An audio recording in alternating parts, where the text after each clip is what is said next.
Assalamualaikum warahmatullahi wabarakatuh. Halo Sobat Muda Mendunia, selamat datang di podcast UMY Talks. Masih bersama dengan saya, Aisyah Wahdania, kita akan berbincang-bincang mengenai isu-isu terkini dan juga mengulik informasi-informasi seputar Universitas Muhammadiyah Yogyakarta.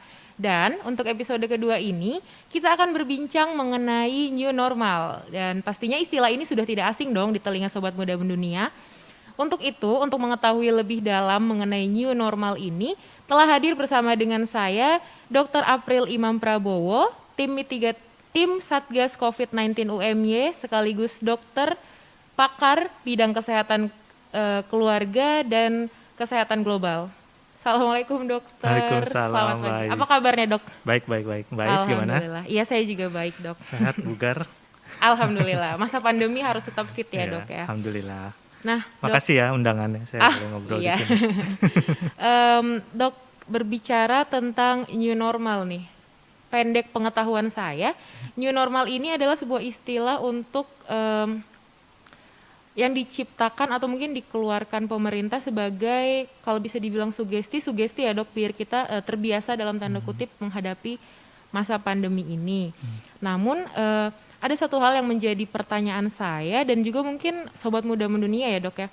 Sebenarnya apakah istilah new normal ini sudah tepat penggunaannya atau mungkin ada istilah lain dok? Soal tepat enggaknya itu kita balik dulu ke menurut saya istilah new normal itu asal mulanya dari mana. Tadi Mbak Ais sempat bilang pemerintah menggunakan istilah ini untuk membangun sugesti ya kan. Menurut saya sih pemerintah sebenarnya juga mengadopsi dari istilah yang memang sudah digaungkan di berbagai negara, dan memang istilah new normal pada awalnya sesuatu yang lumrah gitu, bahwa orang ingin menunjukkan ketika ada sebuah krisis, setelah krisis akan ada suatu perubahan, di mana perubahan itu menjadi normal yang baru gitu. Dan sepengetahuan saya istilah new normal sendiri itu digunakan di awal kali mengenai krisis ekonomi sebenarnya, dan pada saat pandemi COVID-19 istilah itu kemudian muncul akibat harapan bahwa banyak orang merubah caranya dalam menghadapi keseharian, terutama terkait cara-cara mencegah penularan COVID-19, menjaga jarak, mencuci tangan dengan air mengalir ataupun alkohol, kemudian juga menggunakan masker gitu. Nah, tapi kemudian istilah new normal yang dalam bahasa Inggris tadi ketika dibawa ke Indonesia, yang diadopsi langsung dengan tata bahasa yang tidak dirubah sama sekali, ternyata di tempat kita memunculkan sebuah dampak yang maknanya tidak baik gitu terhadap pengelolaan pandemi. Saya rasa itu masalahnya. Jadi dari segi salah atau tidak, penggunaan istilahnya memang banyak di berbagai tempat, tetapi kalau kita bicara soal bahasa atau komunikasi kesehatan, maka layak untuk kita nilai bahwa penggunaan new normal di Indonesia itu menjadi tidak bermakna baik dalam hal pengelolaan pandemi. Karena new normal yang awalnya dianggap sebagai situasi setelah adanya pandemi usai, di banyak pikiran orang sudah normal. Untuk beradaptasi ya dok ya. Mending kalau ada adaptasi, tapi orang biasanya menggarisbawahi di normalnya dulu, padahal normal itu kita nggak dalam situasi normal sekarang. Karena, belum ada yang normal. Karena dari kalau menurut saya juga kalau normal ya normal, nggak ada new, nggak ada old. Oke, itu sebenarnya lebih ke transisi sih Mbak Ais, ketika ya ibaratnya ketika kita dulu masa kecil kita taunya A sampai E misal gitu ya, kemudian akibat pembelajaran kita F sampai J gitu. Sebenarnya kan ada yang baru di situ, dan itu jadi sesuatu yang normal. Sebenarnya istilah normal, new normal itu adalah transformasi yang terjadi akibat sebuah perubahan atau krisis gitu. Tapi kalau di Indonesia akhirnya saya rasa memang harus dimaknai dengan cara berbeda, tidak diartikan kenormalan yang baru, tapi dengan istilah sekarang yang lebih tepat adalah adaptasi kebiasaan baru. Jadi kita ini belum normal, tapi kita perlu adaptasi karena lagi belum normal nih. Nanti kalau udah normal, udah transformasi, ya itulah new normalnya. Mungkin suatu hari kita nggak tahu di kapan pandeminya usai ya, kita tidak bisa meramal tepat walaupun pingin gitu. Eh, Ya suatu hari kita akan melihat bahwa akan lebih banyak masyarakat cuci tangan, Iya. bukan karena takut pandeminya, bukan Tapi takut apa, tapi karena itu sudah jadi sudah kebiasaan baru. Nah, kebiasaan baru sebenarnya itu dari proses kan. Ada krisis, ada adaptasi, ada pemulihan, kemudian orang bertransformasi dan sesuatu yang baru tadi melekat terus-menerus pasca krisis tersebut. Itu sebenarnya istilah new normal yang saya pahami gitu. Jadi new normal itu proses panjang. Prosesnya. Jadi kita nggak bisa bilang sekarang new normal. Tapi brand new normal itu udah terlanjur melekat di mana-mana Dok. sehingga bagi saya solusinya adalah selama kita memaknai new normalnya dengan benar, silahkan deh mau pakai brand new normal mau pakai adaptasi kebiasaan baru. Tapi kalau boleh memilih, lebih baik menggunakan istilah adaptasi kebiasaan baru. Itu fase. lebih merepresentasikan Lebih apa yang sesuai kita konteks juga ya, Dok. iya, Fase iya, adaptasi buat kebiasaan. orang Indonesia, buat kultur kita gitu. Lalu kebiasaan seperti apa sih, Dok, yang harus diadaptasikan tadi, mungkin selain mencuci tangan, memakai Iya. masker? Pada dasarnya kan sekarang udah lebih mudah disingkatnya. Dulu kita awal-awal kita nyebutnya panjang-panjang itu, sekarang disingkatin 3M gitu. Jadi kayak kalau di kesehatan tuh 3M agak mirip dengan mengelola demam berdarah gitu, mencegah demam berdarah. Tapi di sini 3M-nya berbeda, yaitu menjaga jarak, menggunakan masker, mencuci tangan dengan air mengalir dan sabun juga atau alkohol. cairan yang mengandung alkohol gitu. Oke, Dok. Lalu untuk dunia pendidikan nih, Dok, kan terjadi perubahan yang besar. Kemudian kuliah dilakukan secara daring, walaupun mungkin beberapa persen sudah mulai luring ya, Dok ya. Apa sih hal-hal yang harus diperhatikan oleh mahasiswa? Sebenarnya sih pandemi ini tuh menurut saya Mbak, Iya. pandeminya mudah dalam artian sebagai seorang tenaga kesehatan atau bagian dari masyarakat secara umum, kita itu tidak dalam posisi harus menemukan formula obatnya, formula vaksinnya, terus mengetahui bagaimana sifat alamiah virusnya. Jadi tidak dalam posisi itu, sehingga mudah di sini artinya tinggal menggunakan informasi atau ilmu yang sudah ditemukan oleh para ilmuwan atau para profesional yang bergerak di bidang penemuan-penemuan tadi. Nah, pada level itu kalau ditanya apa yang harus dilakukan, sesederhana 3M tadi. Tetapi yang susah adalah perilaku manusia. Iya. Nah, ini nih tantangan kita. Kita kalau lihat di lingkungan sekitar kita kan, kita generasi milenial ya Mbak ya. Jadi Iya. banyak sejawat kita atau juga teman-teman di generasi berikutnya, generasi Z gitu, mungkin cenderung tidak merasa bahwa 3M yang sederhana tadi itu dampaknya luar biasa, poten gitu atau kuat sekali. Jadi sederhana judulnya aja, tapi sebenarnya dengan Dampaknya sederhana luar itu biasa dampak ya. luar biasa.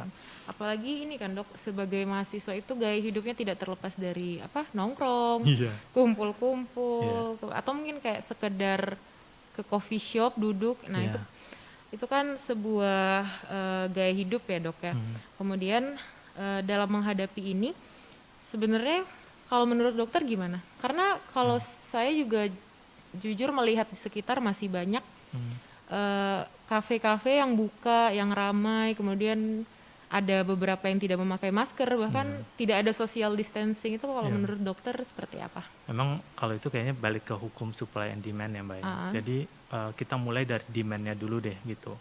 Kebutuhan ternyata saya juga cukup terkesima ya antara kaget yang menyenangkan sama kaget yang ironi sebenarnya gitu. Menyenangkannya karena ternyata orang Indonesia tuh kita semua tuh senang berkumpul gitu. Itu kan bagus sebenarnya Iya. bersosialisasi, terus membangun tali silaturahim gitu. Tapi pada waktu sekarang itu jadi ironi gitu. Kenapa ketika kita diharapkan untuk solid untuk sesuatu yang berbeda, yaitu dengan tetap menjaga silaturahmi tapi dengan menjaga jarak, kita malah tidak solid di bagian itu gitu. Belum cukup lah, itu kan terlihat dari tren Anak muda. tren anak muda yang kemudian lebih tepatnya sebenarnya tadi tren angka COVID-nya yang belum turun gitu. Iya. Jadi kebutuhan tadi sangat dimaklumi, tetapi jadi ironis gitu karena kita ini yang sama teman-teman yang di generasi berikutnya itu yang 20 tahun lagi yang bakal mengelola negara ini ibaratnya gitu. Terus kita saat ini menghadapi sebuah krisis yang sebenarnya bisa merepresentasikan seberapa kuat kita sebagai sebuah generasi untuk membawa bangsa dan negara ini gitu. Dan bakal masih banyak krisis di masa yang akan datang yang kita nggak bisa ramal semuanya gitu. Benar. Yang udah bisa diramal aja tuh kita belum tentu solid. Pandemi ini nih kalau dari sudut pandang kesehatan atau orang-orang yang bergerak di bidang epidemiologi, ini bukan pertanyaan soal apakah akan ada pandemi, tapi kapan pandemi itu terjadi. Jadi selalu ada kemungkinan gitu. Ada kemungkinan ya, Dok. Nah, kalau sekarang kita akhirnya terhenyak ya dengan bagaimana sebuah virus yang tidak kasat mata bisa mendisrupsi Kehidupan. pergerakan dunia, Iya. nggak hanya negara Indonesia gitu. Jadi sebenarnya kalau kita sanggup melewati ini sebagai sebuah generasi atau beberapa generasi muda lah ya gitu. Ada yang milenial, ada yang generasi Z gitu. Ini menunjukkan bahwa bangsa kita akan kuat 2045 gitu. Generasi emas ketika banyak pemuda yang akan mengelola bangsa ini. Tapi sekarang saya agak khawatir gitu. Ketika kita sulit untuk membedakan apa yang esensial buat keluar dari krisis dengan kebutuhan kelompok atau kebutuhan individu. Oh, saya pingin ngumpul nih, Iya. pingin cepet-cepet normal. Jadi new normal tadi tuh, udah normal nih gitu. Iya. Gak apa-apa ke kafe pakai masker atau ke kafe pas pandemi. Jadi nggak dalam situasi itu sebenarnya yang kita harapkan. Tapi harapannya, kita harus ke kafe nggak ya gitu. Oh boleh kafenya tetap buka, kita dukung ekonominya dengan cara apa? Kita take away. Kita mungkin kalaupun harus ngumpul, cari tempat yang nggak di tempat itu, tapi tempat yang bisa lebih memungkinkan Private. kita untuk Jaga jarak. untuk physical distancing gitu. Itu pun dengan syarat-syarat yang tetap harus ini kan, kayak tetap pakai masker, terus jangan menimbulkan keramaian baru juga gitu. Ya sekarang banyak ini juga ya Mbak, maksudnya kita kan generasi di mana media sosial kemudian menjadi bagian dari banyak bagian. aspek kehidupan sehari-hari gitu. Jadi eksistensi sosial juga menurut saya itu menjadi pendorong juga gitu. Nah, gitu sih kira-kira kalau dari kacamata saya. Padahal di Jogja itu terakhir saya cek per tanggal 20 Oktober ada 13.453 suspek, Dok. Itu Iya, angka tuh. yang luar biasa. Kita tuh lucunya ini lagi-lagi ya ada hal yang bagus tapi sekaligus ironis gitu. Jadi tidak pada tempatnya. Kita tuh kadang suka hal yang bagus tapi nggak pada tempatnya, giliran diharapkan untuk dulu misalnya ya kalau belum pandemi saya ngebayangin kayaknya nggak seramai ini orang yang mau olahraga gitu. Ya. Iya kan? Iya, Terus sekarang tiba-tiba banyak. Kenapa pas sekarang ya gitu? Tapi bagus sebenarnya. Berarti kan orang Indonesia itu butuh mungkin the power of kepepet atau the power of scarcity. Butuh pemantik. Jadi power of scarcity itu kan langka sekarang kesempatannya. Jadi fear of missing out. Jadi kita langka nih kapan lagi mau olahraga, sepedaan terus biar sehat, terus kita ngelawan pandemi nih karena kan jadi hero juga untuk diri kita dan ini. Nah, sifat-sifat heroisme tadi, sifat-sifat untuk khawatir untuk ketinggalan momen itu sebenarnya bagus kalau kita bicara soal peluang yang lain. Tapi ketika sekarang malah menantang pandemi bukan menyelesaikan krisis itu jadi masalah gitu. Iya, jadi masalah ya, Dok. Saya ada kebayang ini sih Mbak, kayak Gimana? malah penasaran sama pendapat Mbak juga. Kalau gimana menurut Mbak kalau misalnya orang-orang ini sebenarnya generasi-generasi kita ini itu mengidentifikasi semacam kepala sukunya deh gitu. Kepala suku. Iya, jadi orang-orang tahu kan biasanya kalau kita ngumpul berpengaruh. Iya. Jadi pemimpin tapi yang tidak dideklarasikan secara resmi gitu. Seperti mungkin orang yang berpengaruh di satu circle. Iya, yuk ngumpul yuk gitu. Satu orang yang ajak, semuanya ikut gitu. Karena dia orang yang asik, orang yang menyenangkan, orang yang membawa suasana yang enak gitu. Iya. Jadi harapannya orang-orang itu kalau bisa kita identifikasi, kita dekati dia untuk tolong dong pakai masker biar yang lain ngikut, tolong dong promoin jaga jarak, tolong dong ajakin cuci tangan gitu. Iya, Itu sih iya, iya. sebenarnya yang kayaknya kayak belum terlalu ini Perhatikan ya, Dok. digalakkan lah gitu. Digalakan. Saya lagi nyoba-nyoba juga sih di ini. Tapi kalau menurut Bais itu kira-kira berjalan nggak ya buat generasi kita? Bisa sih, Dok, karena kan kalau saya lihatnya dari banyaknya influencer juga kan mulai promosikan ini gerakan 3M tadi. Saya rasa kalau dari circle-circle terdekat sepertinya bisa sih, Dok. Lebih ini ya. Lebih ini malah lebih kayak dia cuci tangan nih, masa aku tidak. Ya kayaknya gitu. Jadi mudah-mudahan sih yang denger di podcast ini, kalau ada yang kadang kan kita juga nggak enak ya mau ngingetin gitu. Jadi malah mendingan deketin siapa tuh yang jadi orang yang memiliki tingkat pengaruh tinggi ya. Bisa dibilang kepala suku tadi walaupun secara informal gitu. Jadi kalau dia orang-orang yang bisa punya pengaruh, deketin terus biar lingkaran pertemanannya Sehat. makin lama makin luas. Jadi kita nih makin kolektif sebagai generasi yang bisa membawa negeri ini keluar dari krisis juga gitu. Jadi bukan jadi bagian dari masalah. Kemarin saya ada baca tuh di koran Kompas ya, tulisannya di Jogja meningkat dan paling banyak anak muda. Aduh gitu kan. Walaupun ironi. Ironi walaupun saya bukan remaja ya, tapi kan berasa sebagai bagian dari golongan pemuda gitu. Itu ironis sih gitu. Sayang. Iya. Lalu kembali ke mahasiswa nih, Dok, khususnya mahasiswa UMI ya. Pastinya kan ada challenge dan opportunity yang akan ditemui kan untuk menghadapi pandemi ini. Nah, seperti apa sih persiapan-persiapan yang harus dilakukan dan mungkin seperti apa sih kira-kira challenge dan opportunity yang akan mereka temukan? Oke, sekarang kalau persiapan tadi menghadapi kuliah misalnya harus itu kan kegiatan esensial.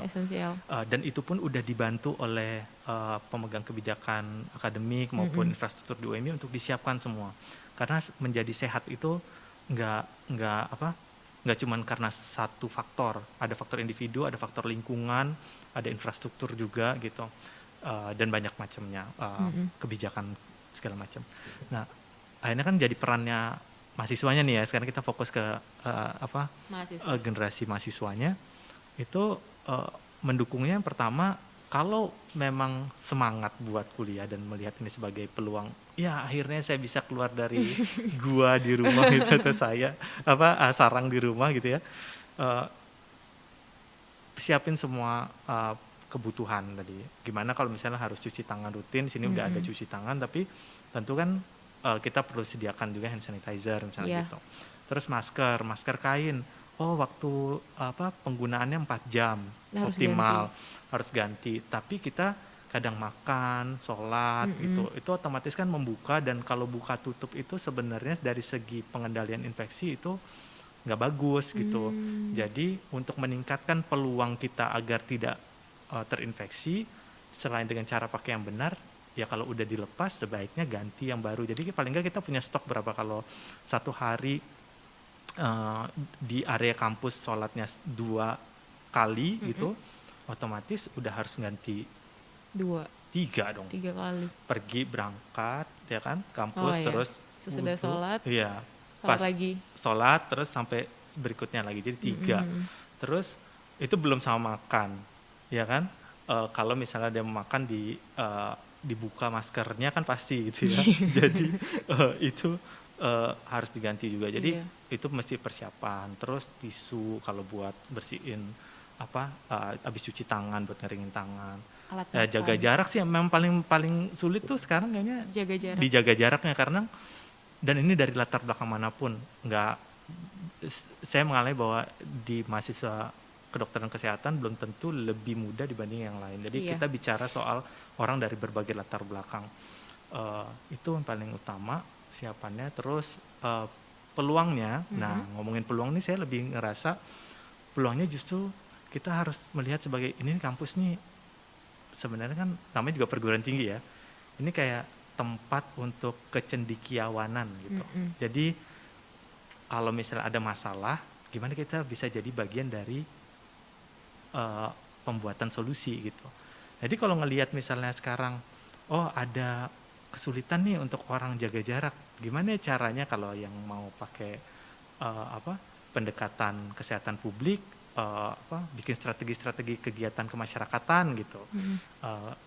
Kayak misalnya di UNY mencetuskan kasihan bermasker Oh ya, gitu. Itu gerakan kan bermasker. kegiatan-kegiatan yang sebenarnya kalau anak muda buat tuh banyak yang bisa muncul ide kreatifnya. Jadi proses kreatifnya muncul dalam perspektif kesehatan publik. Bisa juga bikin peralatan-peralatan. Jadi bikin aplikasi kayak gitu. Tracker gitu ya dok ya. Belum tentu tracker sih, tapi apapun deh yang misalnya meningkatkan edukasi. Kalau tracker mungkin ya boleh-boleh aja, tapi ada banyak level-level yang harus layer yang harus dipertimbangkan gitu. Terus kegiatan untuk bikin peralatan-peralatan teknis gitu, misalnya Seperti kayak face shield. boleh aja gitu. Terus keran yang lebih mudah untuk Digunakan. bangun, lebih mudah gitu untuk di instalasi ya. Terus di bagian ilmu komunikasi misalnya juga bisa mengidentifikasi pesan apa yang paling mudah untuk penduduk di kalangan anak muda UNY nih gitu. Iya, Itu iya, iya. contoh-contoh yang trial and error-nya ada, tapi kita kan kayak semacam laboratorium kan di UNY ini, bisa dibilang di luar dari laboratorium intinya. Jadi perguruan tinggi itu kan sebenarnya tempat di mana kita boleh trial and error, tentu dengan level-level error yang dikalkulasi lah gitu. Jadi saya melihatnya peluangnya lebih ke situ Nah, ya gitu. seperti itu ya dok. Nah dok, terkait opportunity nih, kalau bisa saya simpulkan kan tadi dampak yang besar itu bisa terjadi kalau kita mulai dari circle-circle kita yang kecil ini kan dok. Nah terus Benar. tadi kayak fakultas teknik mungkin sudah mulai membuat keran, dan mungkin mereka juga malah bisa menciptakan semacam sensor kali ya dok ya. Iya, benar. Kemudian tadi sedikit menyinggung tentang komunikasi, itu sebenarnya saya agak tertarik untuk mengulik lebih dalam nih dok. Terutama kan kita dari tim podcast ini, dari tim Lab IKA ini kan kita bukan kebanyakan, dan kita memang berasal dari rumpun ilmu sosial politik kan dok. Nah untuk mengambil langkah kecil itu, kalau menurut pandangan saya pribadi, kalau berasal dari ilmu sosial itu agak sedikit lebih sulit dalam tanda kutip dibandingkan dengan yang berasal dari rumpun sains dok, untuk melakukan langkah-langkah kecil itu. Nah itu seperti bagaimana dok? Kalau saya ya tadi saya sangat setuju, tapi tanpa Mbak Ais sadari, sebenarnya apa yang kita lakukan saat ini adalah sebuah bentuk nyata dari ilmu komunikasi yang diterjemahkan untuk mengelola pandemi. Kan ini sekarang kita sedang diskusi Iya, memakai masker. menjadi contoh ya kan. Terus kita ngomongin topik soal mengelola pandemi. Terus nggak cuman kita nih, saya Iya. juga harus mengapresiasi biar teman-teman yang nggak lihat di layar ini bahwa tahu bahwa sebenarnya tim podcast di balik layar juga menerapkan protokol kesehatan yang baik, jaga jarak, pakai masker. Itu tepuk tangan buat tim podcast. Apresiasi ya dok ya. Iya. Dan tambahan, bahkan tadi ngomong-ngomong soal peluang apa lagi yang bisa dilakukan, sebelum mulai podcast kan tadi kita sempat diskusi. Iya, berdiskusi.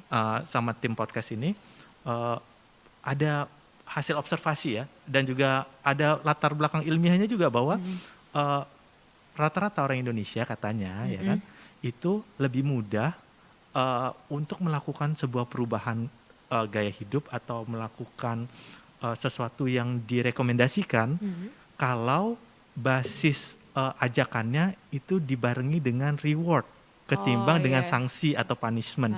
Dan saya dari sudut pandang kesehatan setuju soal itu juga. Jadi ini sebuah latar belakang teori observasi yang sebenarnya bisa kita perdalam untuk menemukan formula apa nih yang bisa dilakukan di kalangan, yang tepat formula yang semakin optimal agar lewat ilmu sosial dan komunikasi tadi itu bisa menemukan kontribusi yang lebih spesifik selain yang udah ada sekarang.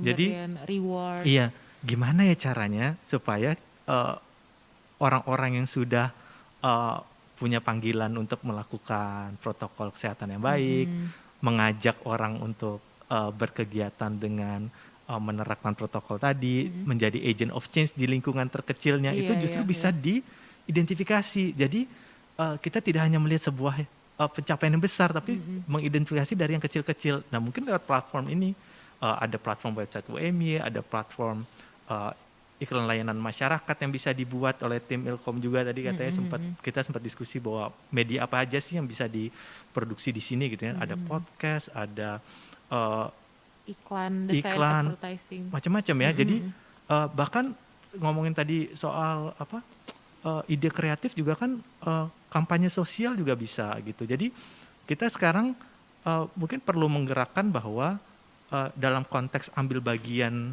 mengelola pandemi, berpikirlah bahwa sesuatu yang kecil itu dihargain. Iya. Nah kita habis ini paling enggak satu sama lain kita saling memuji, saling menghargai. Kalau ketemu teman yang, aduh kamu makasih ya udah pakai masker karena kamu melindungiku dan aku melindungimu. Iya, gitu. iya, Itu iya, contoh-contoh yang saya nggak tahu nanti mungkin teman-teman dari ilmu komunikasi punya bahasa-bahasa lain yang lebih ciamik gitu ya, dan kemudian bisa dimasukkan ke medsos UMY juga kan, ada platform-platform yang digunakan banyak orang sekarang, ada Instagram, ada TikTok, saya sendiri nggak main TikTok, tapi Iya. kalau itu digunakan baik ya why not lah gitu. Iya, why not? Karena kalau dilihat dari fakta juga ketika kita dipuji kita akan lebih semangat dok untuk melakukan Itu ya, sesuatu benar, hal. benar, Iya. benar. Kalau saya Iya sih. pribadi juga seperti itu Saya sih. juga sih kalau dipikir-pikir ketika kita tanya siapa sih yang nggak senang dapat pujian, tapi Iya.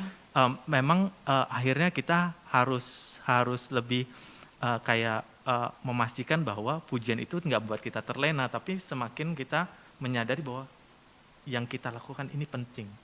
Berarti Ini ya, kecil tapi ini penting gitu. Iya. Kayak tadi, ini membawa kita keluar dari krisis kalau kita kolektif. ya berarti itulah tadi yang dibilang dari circle terkecil dampaknya bisa luar biasa Banget, ya dok. banget. Iya. Sepakat deh saya. Jadi mudah-mudahan habis ini semakin banyak yang saling mengapresiasi, Iya. semakin banyak yang merasa terapresiasi. Iya, amin.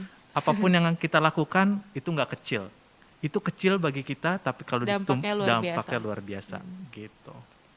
Malah bagus ya. Iya. Mau jadi hero, jadi pahlawan, dapat apresiasi, tapi effortnya sebenarnya nggak Tidak sulit. sesederhana itu. Iya, Effortnya tidak juga, sulit juga tidak sulit. sebenarnya. Jadi dibandingin perjuangan melawan penjajah kan ini jelas lebih mudah ya kan? Iya, iya. Nggak perlu bawa bambu runcing. Oke, Gitu. Dok. Ya, Ya, baik. makasih Mbak Is. Iya. Itu Sama-sama. mudah-mudahan jadi Dan solusi. ini yang terakhir dok, pertanyaan terakhir, mungkin boleh beri sedikit pesan untuk masyarakat khususnya mahasiswa UMY terkait pandemi ini atau terkait new normal mungkin. Adaptasi kebiasaan baru. Iya, maaf. Enggak apa-apa. Jadi yang penting maknanya. Kalau pesan sih, saya rasa tadi kesimpulan kali ya dari obrolan kita bahwa teman-teman satu generasi, teman-teman lintas generasi gitu. Intinya kita semua pemuda yang sebenarnya saat ini dengan populasi yang sedemikian besar, nggak usah deh ngomongin Indonesia ya, ngomongin di skala UMY aja, mahasiswa Iya. itu tetap paling banyak gitu. Dan di Jogja kalau seluruh mahasiswa ini adalah orang-orang yang dengan berbagai fase kehidupan ya, ada fase kehidupan pribadi, ada kehidupan akademik gitu ya, ada yang usaha juga mungkin Iya. gitu ya, itu bahwa kita sekarang semua apapun fase kehidupan kita, apapun peran hidup kita semua terpengaruh. Nggak ada satu orang pun yang nggak terpengaruh oleh pandemi gitu. Iya. Memang skalanya beda-beda. Oleh karena itu, ayo kita gotong royong supaya kita semua bisa keluar dari krisis ini. Bahkan kalau bisa kita nih yang menjadi penggerak, kita yang ambil bagian supaya yang mayoritas populasinya bukan menjadi sumber masalah tapi jadi sumber solusi gitu. Benar. Jadi penggerak bahwa krisis ini bisa kita lewati karena yang paling besar populasinya memang benar-benar ambil bagian, ambil langkah. Dan ini bukan sebuah, menurut saya bukan sesuatu yang sulit, ini lebih kepada seberapa besar kita mau. Mungkin ada yang bingung, sebenarnya apa sih manfaatnya pakai masker sekarang? Kalaupun bingung soal itu bisa cari tahu. Kalau misalnya pun enggan untuk cari tahu, percaya aja dulu deh gitu. Ibaratnya gitu. Iya, iya. Karena itu yang sederhana sebenarnya, dengan kita percaya bahwa ada orang yang memiliki ahlian yang memberitahu gitu. Tapi ini lebih ke harapan ya, dan ajakan, karena balik lagi keputusannya tentu ke kita juga, dan saya tahu mau menggunakan masker rutin, harus gunakan itu jelas gak enak, makanya tadi ini nggak normal gitu. Iya. Ini harus cuci tangan setiap kapan megang benda sesuatu sempat. ya rasanya nggak aman gitu. Itu juga nggak normal gitu. Terus jaga jarak, nggak normal kok bersilaturahmi dalam jarak 2 meteran gitu. Kita ngobrol di podcast ini dengan masker aja itu nggak normal gitu. Tapi mari kita rangkul situasi ini sebagai ini masalah dan kita ayo keluar bareng-bareng gitu. Jadi mudah-mudahan tanpa sadar, tanpa menghitung waktu yang sedemikian kalkulatif atau detail, tiba-tiba kita sudah keluar dari pandemi ini, insya Allah. Amin, gitu. amin ya Allah. Semoga cepat berlalu ya dok pandemi. Amin. Ya. Sepertinya perjumpaan kita terbatas oleh waktu dok. Iya, ya. Selalu gitu ya. Padahal seneng kalau ngobrolin ini. Dan saya selalu antusias kalau bisa dapat kesempatan, kalau bisa ngobrol, diskusi, apalagi Mbak Ais tadi menurut saya menyenangkan melihat poin-poin yang Mbak Ais bawakan tadi menurut saya. Mudah-mudahan bisa diambil sama teman-teman kita ya, manfaat pembicaraan kita ini. Terima kasih waktunya dokter. Sama-sama Mbak Ais, terima kasih sekali lagi undangannya. Terima kasih Sobat Muda Mendunia sudah mendengarkan dan menyaksikan episode kedua ini. Semoga apa yang sudah disampaikan oleh Dr. April tadi dapat diresapi dan diaplikasikan ke kehidupan kita semua ya Sobat Muda Mendunia. Akhir kata saya ucapkan wabillahi taufiq wal hidayah. Wassalamualaikum warahmatullahi wabarakatuh. Sampai jumpa di episode selanjutnya. Assalamualaikum warahmatullahi wabarakatuh.